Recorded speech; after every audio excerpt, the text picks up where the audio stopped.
This episode is brought to you by Farmers Insurance. When was the last time you reviewed your insurance policy? So it's been a while, huh? Well, no worries. My friends at the Austin Brummett Agency would love to hear from you and provide you with some amazing rates. Give them a call at 678 402 8262 or email them at abrummett@farmersagent.com. That's ABRUMIT at farmersagent.com, and tell them Harley sent you. Insiders, Inside the Bubble with Harley G is now sponsored by BetterHelp. As a partner of this episode, listeners can access the BetterHelp link located in the show notes to receive 10% off your first month of therapy with BetterHelp and get matched with a therapist who will listen and help. Go to BetterHelp, that is BetterHelp.com/inside the bubble, the link to get started.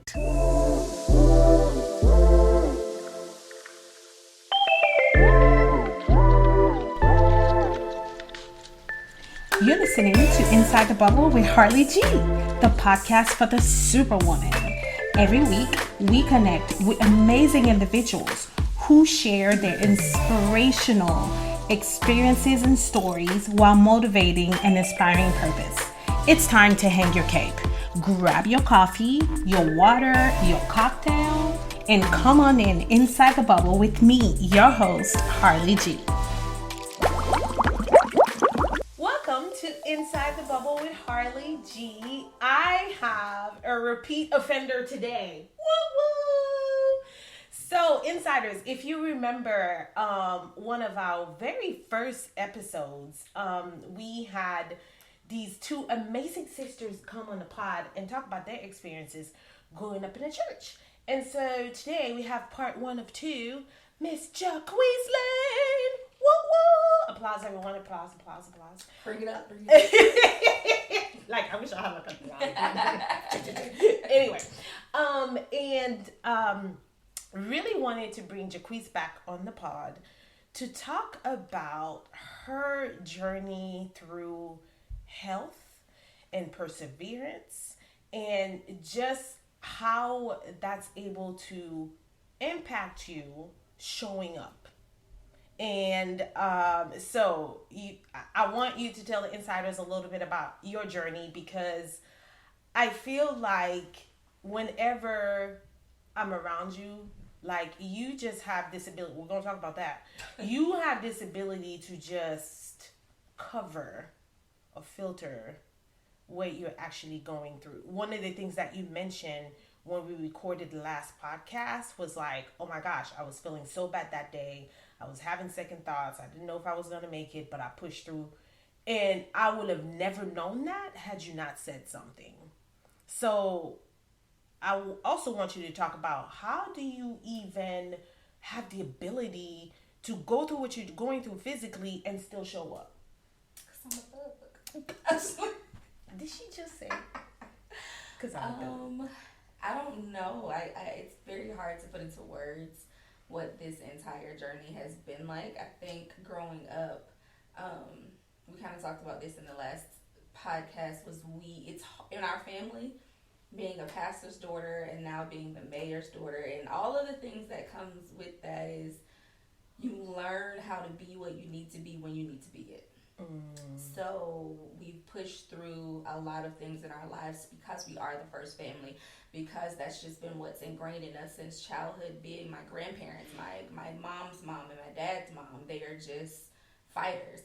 So that's all I've ever seen in my life. So that's all I know is you show up, you be what you say you're going to be, when you say you're going to be it, how you need to be it. So I think that is somehow translated or made its way over to my sickness journey, to where even though I'm going through a very difficult time, I never make a commitment and not show up for the people that I say I'm going to be there for, or vice versa. Anything. I have to show up for myself every single day, because it's very easy to stay in bed and be defeated, be burdened down. It's difficult. You have those moments, but what does that give me? How do I gain from that? How does that serve me? It doesn't. And so, in everything that I do with my businesses, with my ministry, with my life, it is I need to be that example. Healing, wholeness, breakthrough. Let's live that out loud and not let me just speak something that I don't do myself. But do you feel like you're always compressing? Like you're always kind of like, let me not just really show or demonstrate how I'm feeling right now because I need to be there for this person, or I need to show up for this event, or I committed to this. So now it's, in a way, do you feel like you're always kind of like compressing really that true emotion, really what you're going through at the time? It's like you can't let your hair down. I don't, because I mean I think my natural nature is I'm very private anyways. Mm-hmm. So I just don't like the idea of people treating me like a sick person. And for me, it makes the situation worse. So I would rather push myself, because for me it's a strength to me to say, hey, today was a rough day, but you did it. You had followed through, like you made it. Like I was on bed rest for 3.5 months at one point in my life where I couldn't had to have assistance just to walk to the bathroom, and it was so frustrating.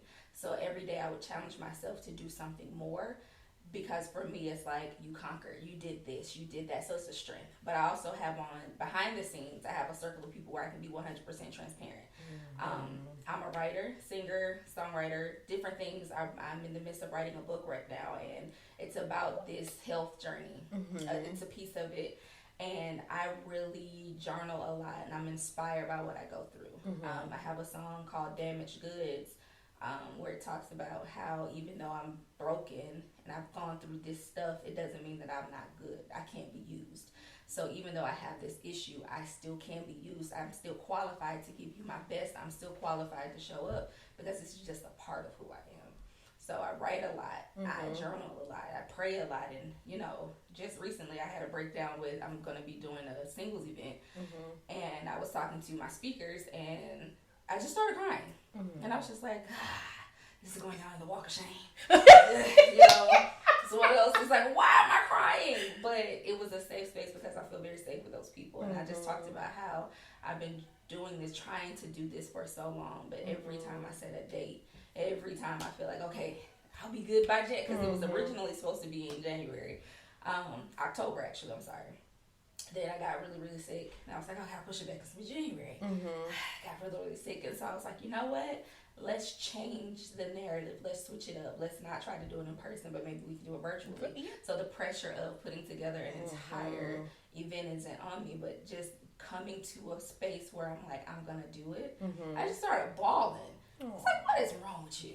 But it felt very wrong, because I'm not emotional. Right. Like I don't cry. Everybody's like, are you okay? And I'm like, no, I really am okay, because I process my feelings very deeply within.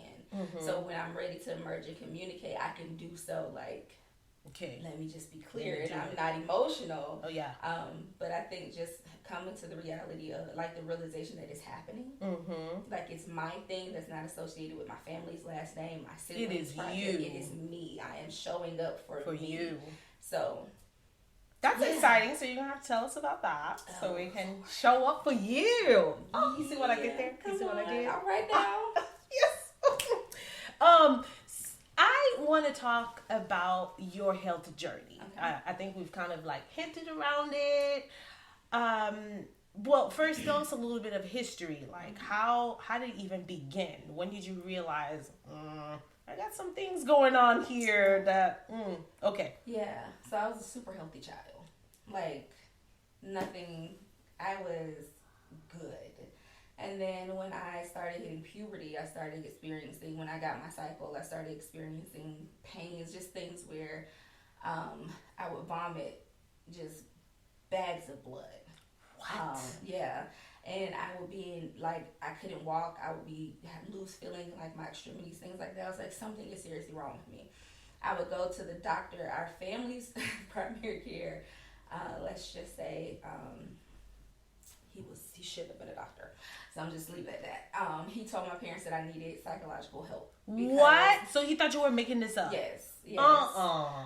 Because he was very much the type of doctor who if he couldn't fix it with like a shot of Decadron, they would just hit you with a bag, like a pack of not allergy medicine, antibiotics, you're okay.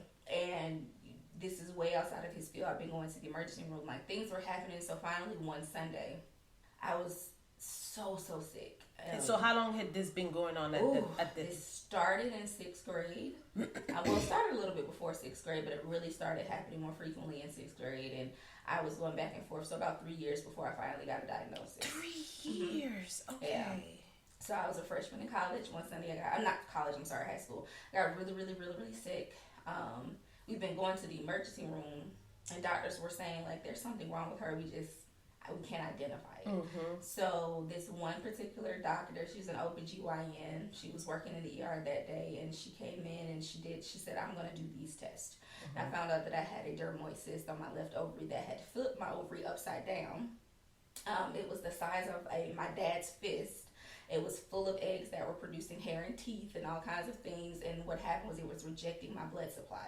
So that's where all the pain and the blood throwing up and all of this stuff was happening because this was going on. But because I was so young, who would think to look at an ovary? Okay, first of all, let's pause there for a minute. Mm-hmm. You had an upside down. Mm-hmm. Yeah. Oh, and then it was going, you were like growing little people already. Mm-hmm. Yeah, it was so funny when I was in the doctor's office. My daddy was like, "So she can have a child?" Oh my God! The doctor was like, "No, can we not, sir? I need you to focus on this." Yes. Okay. Can you imagine being a pastor's daughter sitting in there in 9th grade, and he's like, "My child can have a child." I'm like, "What did you think? Relax. It wasn't gonna happen one day?" I mean, I get it. Come on, Father. And he was just outdone. And my mom was upset, but she's like, I've been taking her to the doctor. And I'm like, y'all relax. Let me learn what's going on. Because the doctor's trying to talk to me, and they're just like, they're just over here. What is happening? And I'm like, you're done? Okay. Now here's my question. Oh, you done. So it was hilarious. So I ended up having to have like emergency surgery. They removed my ovary. And what was so interesting is on all of the CAT scans, CTs, things that we were doing, everything showed up on the right side. But when they got in to do the procedure, it was actually my left ovary. So, very strange. Very strange. Oh, well, but was it because it was flipped? I don't know. The doctor said that that's actually not uncommon. So that's why they do preliminary testing, and they look before they just do anything. And so she got in. My right ovary was okay, but the problem was on the left side. Okay. Crazy thing, had the surgery. Was okay. I told everybody who came to visit me I was 6 feet tall. I was high as a kite. Just up there with Jesus, just high. Having some one-on-one conversations. Yes, and I was like, okay, God, bring me down. And so we got home finally, and I have an allergic reaction. I am covered with a rash from my head to my feet. No clue what happened, just out of the blue. That was my first encounter with illness. Got over that, but I was still sick and not sure what was happening. And one Sunday again, I am up singing, and I hit the floor. And they rushed me to my mom, takes me to the emergency room. I left all my insurance cards at church because we were rushing, and so I went to one hospital, and they kind of was just not willing to treat me because I didn't have the proper. And my mom was like, "No, she has insurance. Like, we have it." Mm-hmm. It was an emergency situation. Turns out I had a umbilical hernia that was so large when I was singing, because you're using your diaphragm and all this stuff, the hernia popped through my stomach. Yeah, so I hit the floor. I had one of those too, by the way. Yeah, it's painful. It is very painful. I had surgery about 8 years ago, but yes. No, it's painful. Mm-hmm. So my doctor was like, that's when I realized, though, that I'm stronger than what I knew, because he was surprised. He was like, how did you, continue? Yeah, he was like, how are you, this is painful, but the whole time I was like, get me to the hospital. I'm sitting there and I'm like, what are we gonna do? And most people are begging for, I'm like, tell me what we're gonna do. I'm in pain, we need to get this solved. But I was a little too calm for what had happened. And that's when I was like, okay, I might be a gangster for real. So just things like that kept happening. and it was so strange. And I was always like, oranges literally are my favorite fruit, right? Mm-hmm. But I would always eat them and get this rash around my mouth. Mm. So I go to college, freshman in college. Ladies, I know there's so much to do and not enough time in the day. Trust me, I'm right there with you. But what are you doing for yourself? Well, I've recently discovered Body Bar Pilates. Let me tell you a little bit about it. Body Bar Pilates will challenge all of your major muscle groups and provide you with a full body workout. Wow. Listen, I had to check it out. I took a class with Sherelle and it was amazing. They have workouts for all skill levels, whether you're just starting out or you're just looking for a new way to move your body. This is the community for you. Check out my friends at Body Bar Pilates East Cobb or give them a call at 678-941-4371. And don't forget to mention me, Harli G. We were singing at church. We had come home for the weekend and it was really hot. It was like really hot in church because, in the country, the older people like the house on toast. And, Listen. it was so hot in service. And so we were singing and I got really, really hot and I was like, I'm going to pass out. So they went and got orange juice. Not thinking anything of it. I've had oranges all the time. This particular time, my mouth was swollen, just my throat started closing. I was like, this is different. This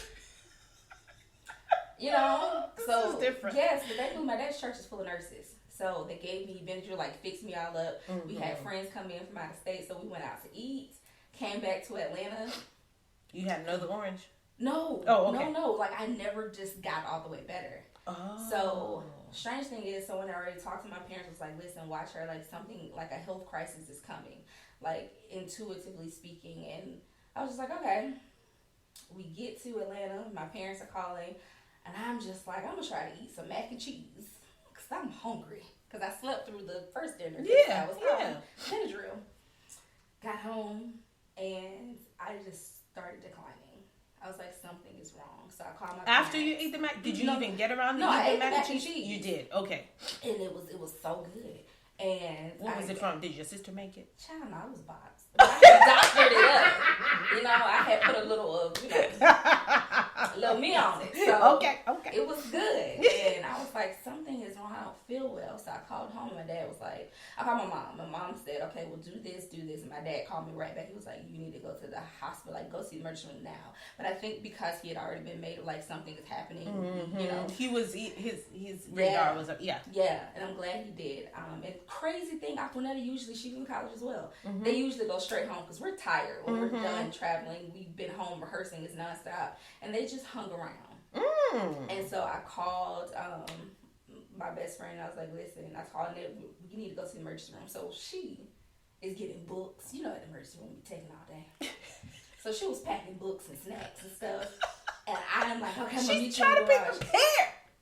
I mean, rightfully so, but because we didn't know it was gonna go left. And I'm in the garage of my apartment complex, and I hit the floor. I'm like, I can't breathe. Like I was just exhausted, and it was really hard. So she and her roommate came over, and we are at the intersection of Peachtree and Lenox, right at the mall, and I just black out. Now this is what they tell me it's what happened, and I roll out of the seat, and they're trying to call 911. First time we went to like busy sign. How do you call 911?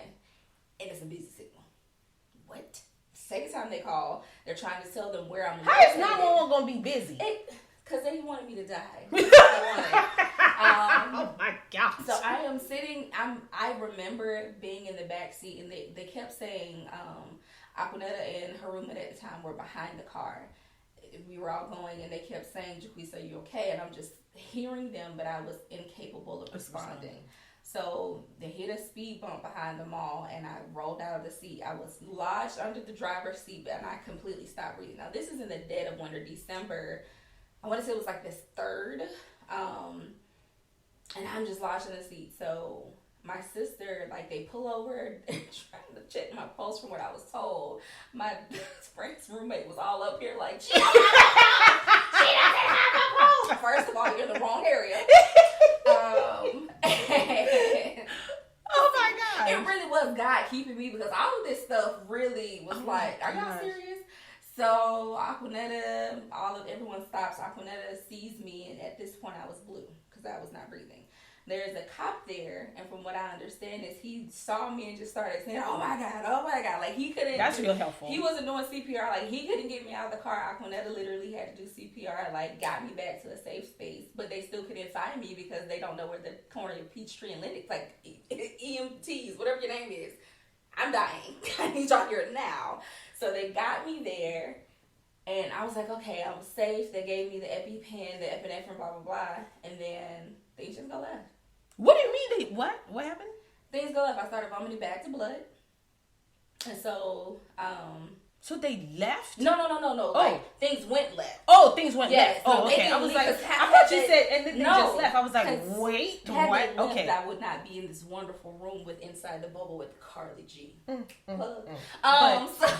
So you started vomiting blood. Bags of blood, and I remember they sent me to do a CT. I remember like being in the room and hearing the doctors saying like, this is really bad. And my lungs started filling with fluid. My heart started trying to have a heart attack. So what was happening, I was going into anaphylactic shock from ingesting orange juice. And so my body started shutting down. I'm unconscious. My blood pressure drops to, I can't remember the exact number off the top of my head, but it was dangerously low. My blood oxygen level is dangerously low. So at this point, they have to make a decision on what's our next steps. They get me to what is safe-ish.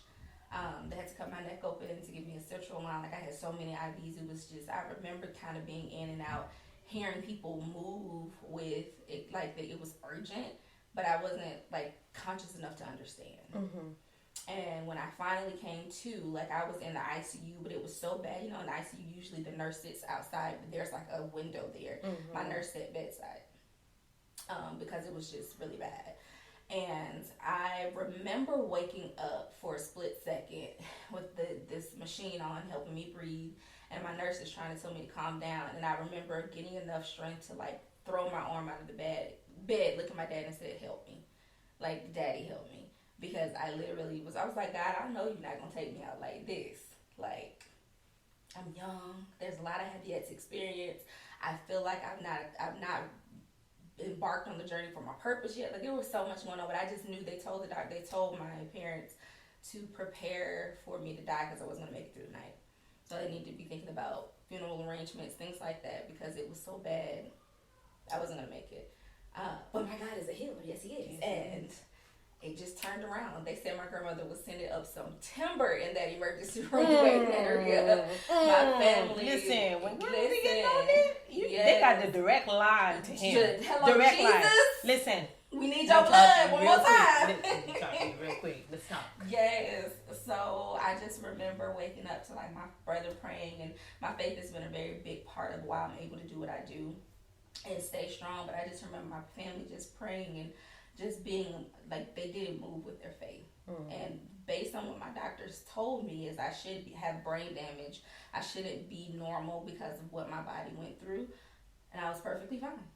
I had to go through physical therapy because I needed to gain my strength and learn how to walk because I was weak on my left side. But that was when I was a freshman in college, and it was very traumatic. It was emotional, I think, for me to process, like, wow, I was right at death's door. And to see how it affected my family. Because literally, that's not the first time that that was the first time they've seen me pass out to where I was unconscious, but that's been something that has happened continually since then. So my sister often finds me passed out, blacked out, and it comes from something. So this has kind of been going on since then, and like just randomly? Yeah. Like one Sunday we were singing and I just was like, I don't feel well. And I was supposed to leave church early because I had to go to work. And I remember telling my mom bye, and Aquanetta said she never saw me leave. And it was like 20 minutes and I was passed out in my dad's office. I never made it outside. Yeah. And that's when I found out that I had a birth defect with my heart. It gets worse as it goes along. Yeah. What's wrong with your ventricular regurg. So one of the valves in my heart doesn't function properly. So what happens is where it's supposed to pump blood to the next chamber, my valve sucks the blood back in, which causes me to have like moments where I can't breathe. I get dizzy and I hit the floor. So that's kind of what happened with that. And Aqua never found me. I had another instance where I had another allergic reaction. I passed out at home. I was getting some shoes out of my closet, and Aquanetta heard a loud boom. And my mom was like, "Oh, she probably was just doing something." Aquanetta was like, came in the room, and I was passed out on the floor. And that was because I don't really know. I can't remember what that one was for. Just randomly passes out. Yeah. It's a lot. It's hard on my family because... Do you think they feel pressure, like, meaning, like, when you're around, they're like, okay, we got to make sure, like, we got to watch Jacquese. We have to set up a certain way. We have to. And it's not, they would do it anyway, right? But do you think that they feel pressure? Oh, yeah. Way? They live on 10. It's very sad. Like, my sister and I live together, and she hears the smallest sound. I be on the phone with her sometimes. I'm gonna be like, Jacquese! Hold on 1 second. You alright? And I'm back there like, you know, like the Kevin Hart face? Yeah. I'm on the phone like, listen, I can hop in my car in 2.5 seconds and be there. Yes, but I feel bad for her because she's been the person to find me every time. So for her, it's like PTSD. Because she's been the person who saved my life on multiple occasions. She's done the CPR. She is like, her background, she's worked in the medical field, but for her, like, she's the one who's done this. Even though I have my parents, like, she is literally the person who has had to, like, be a decision maker while my parents are, they're trying to get to me or whatever. So I get why it's hard for her. And like my aunts, uncles, I remember during the holidays, I went to go poop. And I was gone for a little bit there, but I was like, wait, and I'm like, I just can't. I have a private moment with me and my bowels. Like, my God. I just, and everybody comes knocking with your place. Knocking on the door. I'm like, y'all, I'm just and I'm in the bathroom like, I'm pooping. But they're freaking out because I'm gone for a while. Because I have a digestive disorder. I don't poop like regular people. So it takes me a minute. And I'm like, now y'all know I be constipated. Like, let me get them out. And they're like, she's taking this quiet. And my mom come boom boom. We're gonna bust in this bathroom. And my mom doesn't even knock on the door. She's on you. What you want, right? And I'm like, mid-wipe going, yeah, that's okay. So it's hard for them, but I get it. And they always have to be on like what the food I eat. I could be sick at any moment. And they can tell when I don't feel well and I'm just pushing. But they don't let me. It's frustrating because they don't let me do a lot. And it's like, I can do this. I can pick this up. And they're like, put it down. And I'm like, guys, I'm not an invalid. Like, let me do stuff. But I get it. It's hard for them. It's overwhelming. Have you ever got to a point where you're like, why me? Absolutely. So I am going through chemo right now. And it is chemo is just a lot. It be chemoing. And it's chemoing. Like, what you doing? And I told myself when I found out I had to go through, I was like, man, I'm about to kick chemo's butt. Baby, that first dose, chemo had it bent me over and said, who the boss? And I said, you are. So it was a lot. And so last night, it's so crazy because I haven't shared this I just shared it with my sister and my parents. Last night I found out that I have 3 growths in my neck. And one of them is growing on the lobe that goes into my lungs. And that one has a very high percentage of malignancy. It's very dangerous. So last night I was laying in the bed. I was like, Zaza! And I'm just crying. And I'm like, I'm so frustrated. I don't get why this is my journey. Like, God, I learned it. Like, whatever lesson you're trying to teach. You don't need to tell me no more. Don't teach me anymore. Because, Lord, I'm listening. Yes. And they're like, oh, you're going through these trials, tribulations, you're going to get closer to the Lord. I'm like, I'm all up in his armpit. Okay? Like, I can't get any closer. Yeah. And I'm sitting there and I'm crying, and I'm like, God, I just don't understand. And then people have this thing where it's like, well, what you're going through is not for you. People are going to benefit from your testimony. I didn't sign up for this. And if you benefit or not, I do not care, because you're not the one going through it. Exactly. And I mean, I get it because people are inspired by my strength and my fight. But on the back end of that, you're not the one who's throwing up at 2 a.m, crawling to get to the bathroom. Like, I am so sick. Like, there are days I can't walk. And I feel bad because Dr. Nutt has to do everything for me. And people are like, oh, you're so strong. And I watch you and you're just, oh, it makes me want to fight. I'm like, you better find your fight from somebody else. Because if you put me in this battle, Lord, for people, take me out the game. Because it's a lot. Mm-hmm. And it is, I just don't see the lesson, if that makes sense. Like, I am a very selfless person. We were just talking about this last night. My love language is acts of service. Like, if you need me, I'm here. What do you need? How can I help your business succeed? How can I help your life? Like, how can I serve you? Mm-hmm. So I'm like, okay, God, it isn't that. Like, what are you trying to teach me? I'm very humble. So, I mean, I'm fine though, but I'm very humble. So I'm trying to I'm like, God, what? I don't know. Mm-hmm. I don't. And so I'm sitting here like, why did you choose me? I know that I'm very strong, and I know that there are a lot of people who are inspired by me, and I do appreciate that. And in a sense, I do deem it an honor for God to choose me to go through this, because that means he sees the light, and he knows that I'm equipped. But at the same time, it's like, but you could have chosen somebody else. You could have kept that to yourself. Yeah, because I didn't sign up for war. I got drafted. First round. Boom, right there. I knew it. That's the one. Right there. Wow. It sucks. It really sucks. It does. And I think people, to go back to what you said, like, how am I always so positive, or I always mask it? Like, I really am my faith. And I do think about, like, I want people to know that you can be going through hell on earth but still choose to be happy and live life. Mm-hmm. Like, being happy and living is a choice. Mm-hmm.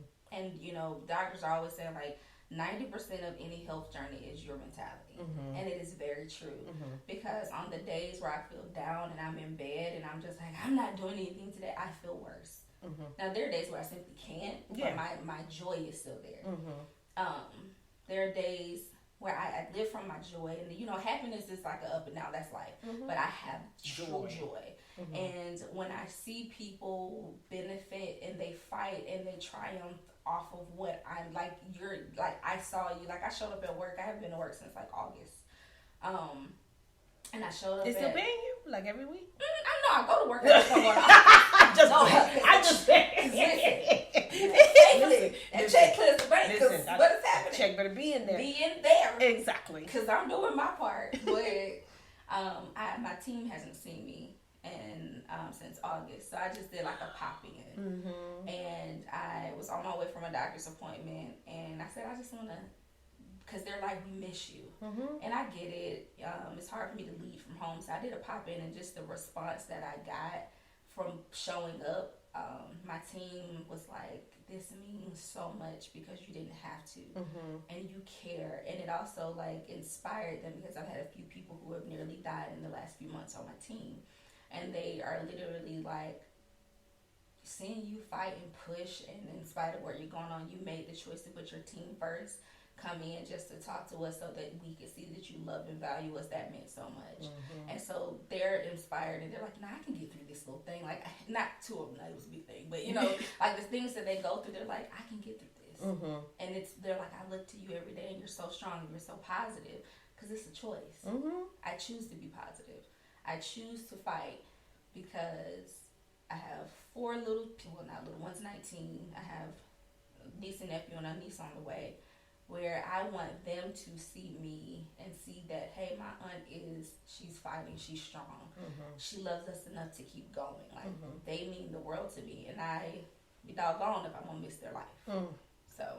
So 2 things. One is, I need to tell, a few months ago, I was going through probably one of the hardest phases of life that I've been through, and I just got to the point where I completely broke down. Like, I was like, I don't know how long this needs to go on for, but I can't. And I went on Instagram, and I had a little message, and right after that, you sent me a note, a message, and that message, I want to I want to print it out and frame it, because every once in a while I go back and I read that message.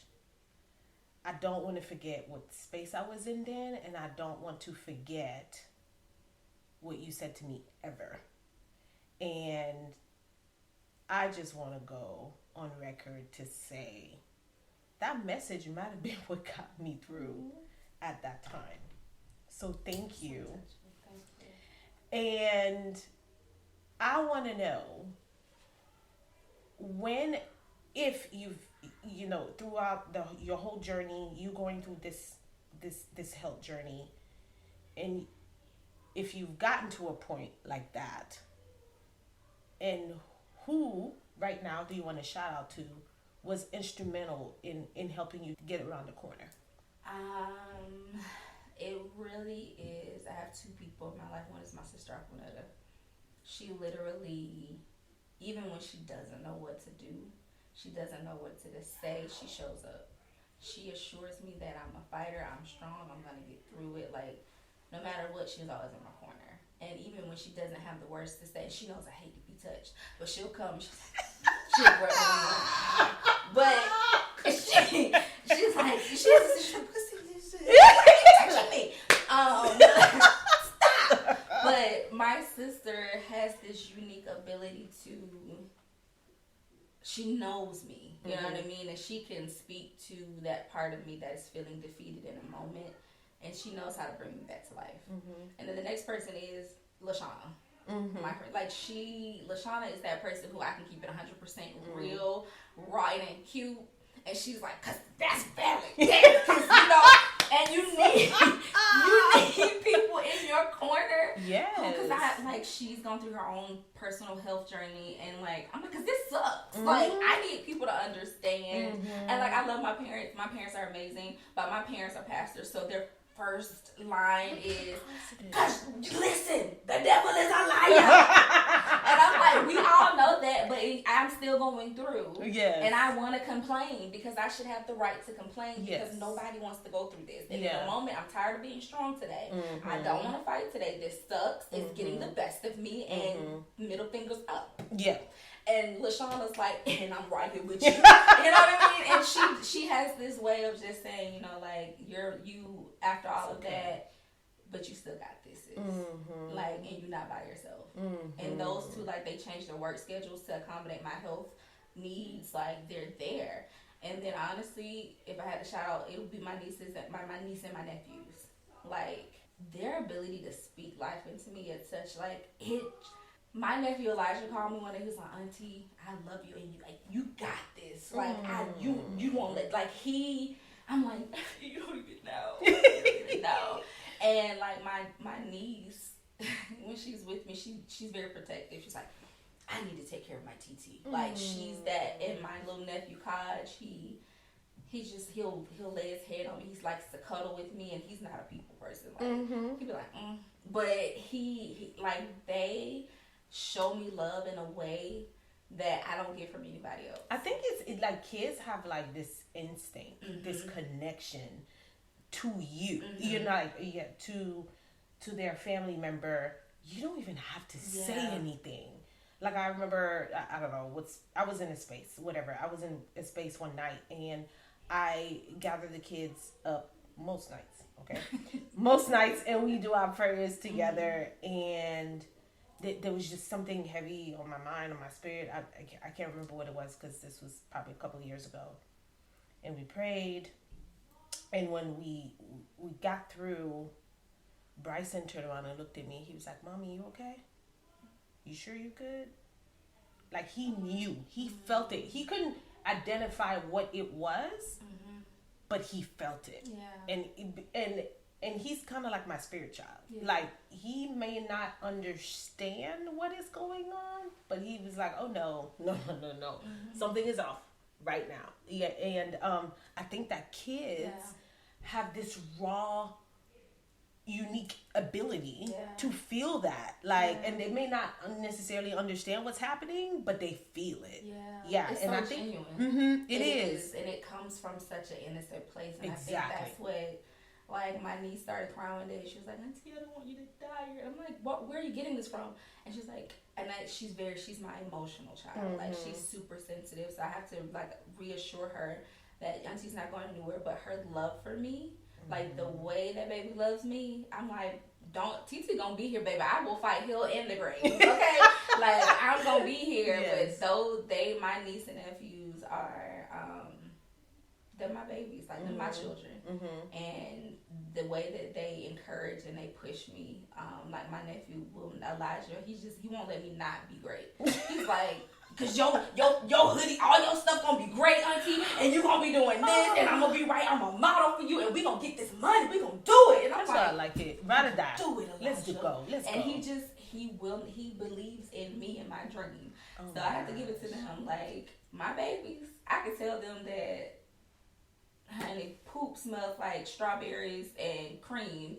And my niece gonna be like, and it does, and it smells good. Yes, T, I'm serious. So I love it. Yes. I love it. So if you could speak to somebody, pour into somebody right now that is going through a difficult health journey, knowing your experience and what you have been through, what would you tell them? Show up for you. I think when you're going through something that's difficult, it's easy to want to let go of everything.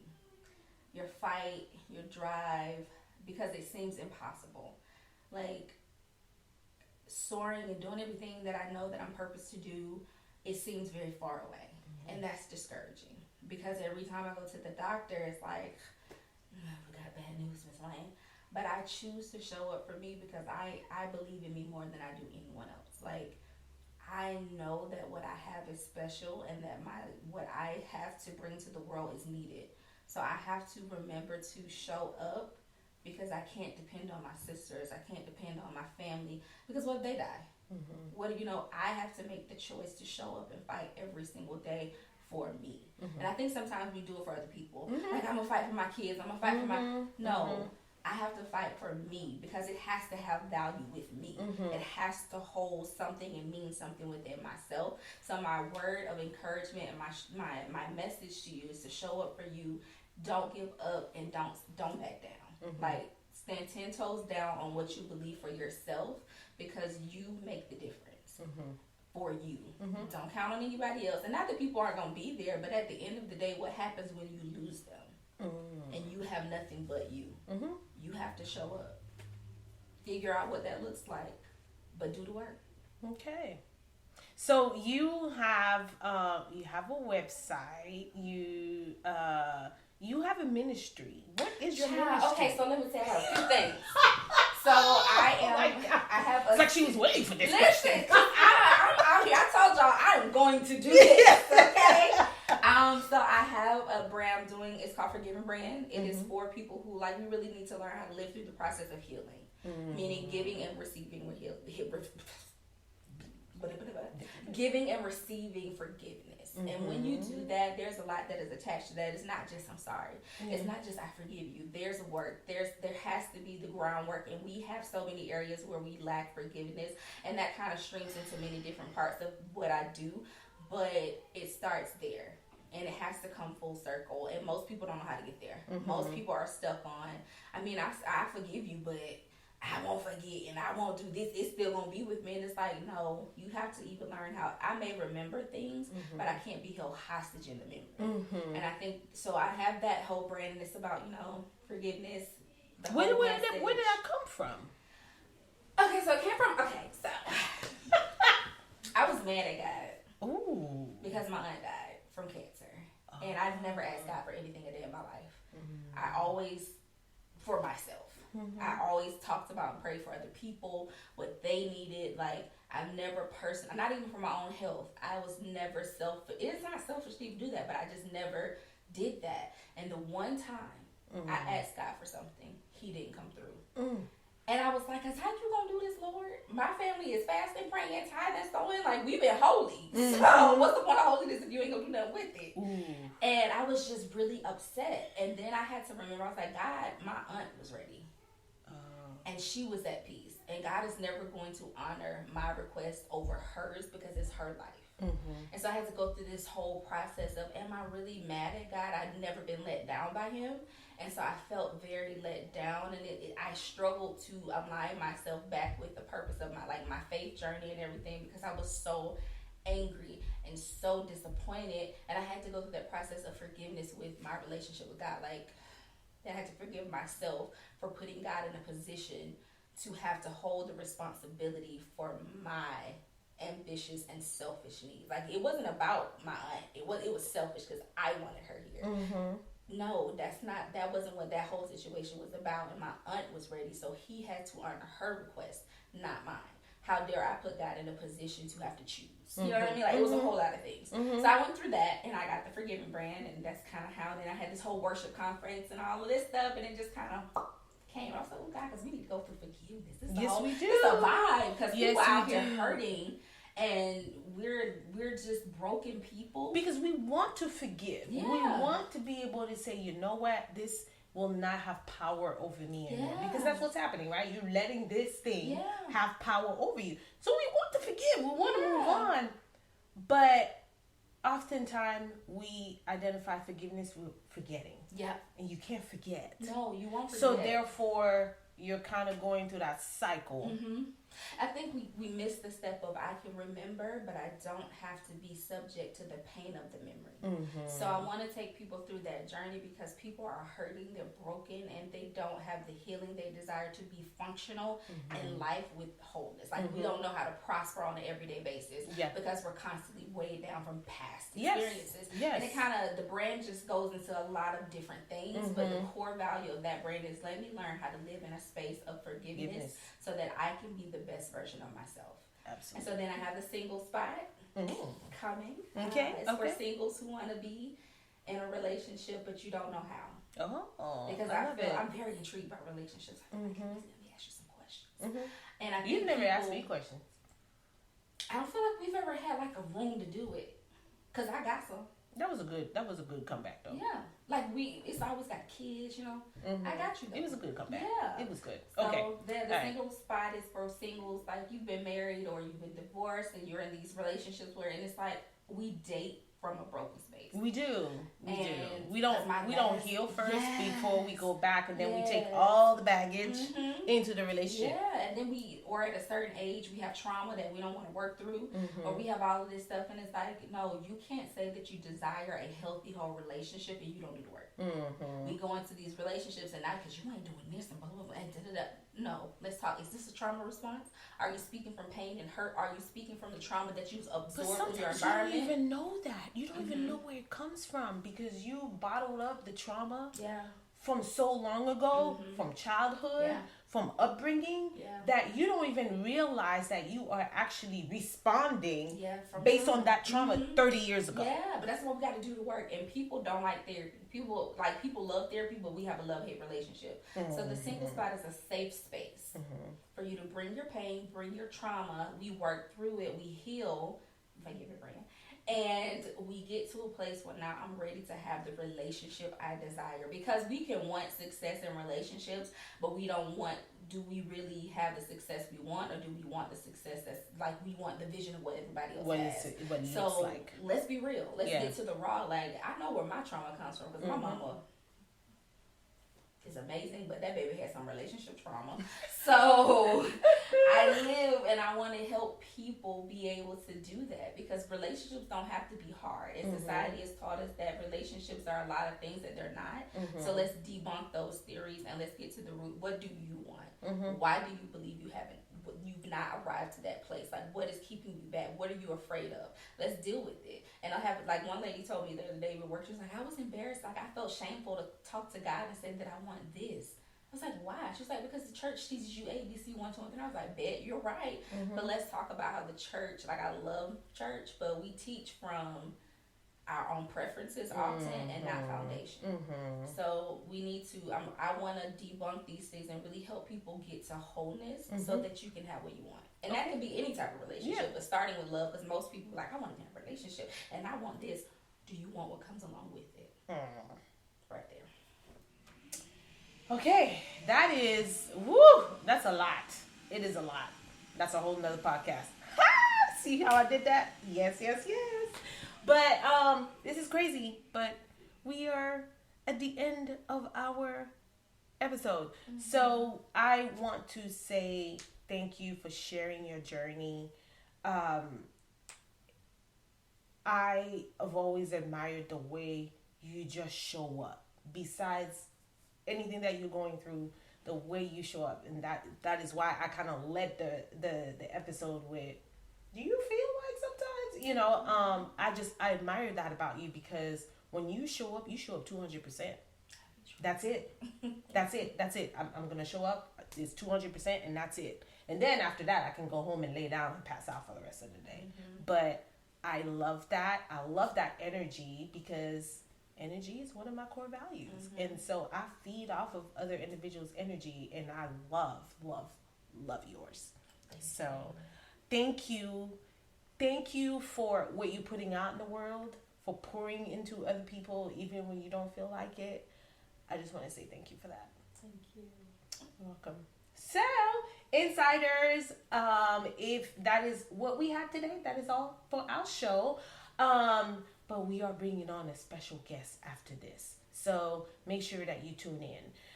We are on Instagram. We are on Facebook, Inside the Bubble HG. Make sure to follow us. And if you are feeling this episode and you like, you know what, Jacquese is out here in these Atlanta streets preaching. Okay, because I know you're saying that. Make sure to leave a review and let us know. And we'll make sure that Miss Jacquese knows that all the good things that you guys are saying about her. So thank you so much. And as you know, before I sign off, you know what I always say, there's purpose in your story.